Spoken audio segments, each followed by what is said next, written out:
Iran Israel উত্তেজনার মধ্যে এবার আরেক পরমাণু শক্তিধর দেশ উত্তর কোরিয়া ছুড়ল একের পর এক মিসাইল। শুধু মিসাইল ছুড়েই থেমে থাকেনি পিয়ংইয়ং, সরাসরি সমর্থন জানিয়েছে তেহরানকে।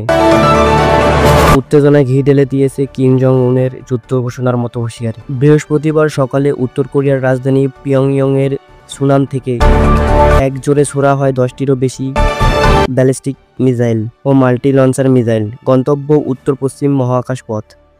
দক্ষিণ কোরিয়ার সামরিক বাহিনী জানায় এগুলো স্বল্প পাল্লার ব্যালিস্টিক মিসাইল, যা জাতিসংঘের রেজুলেশন সরাসরি লঙ্ঘন করে। সামরিক বিশ্লেষকদের মতে এই মিসাইল ছোড়া নিছক কোনো সামরিক মহড়ার অংশ নয়, বরং আন্তর্জাতিক বার্তা। কারণ একদিকে যখন মধ্যপ্রাচ্য ইরান ইসরায়েল উত্তেজনা সংঘাত ঠিক, তখনই কিম জং উন জানিয়ে দিলেন ইরান একা নয়। প্রেসিডেন্ট কিম বলেন, আমরা আমাদের বন্ধুত্বের ত্যাগ করি না, ইরানকে আমরা পূর্ণ সমর্থন জানাই।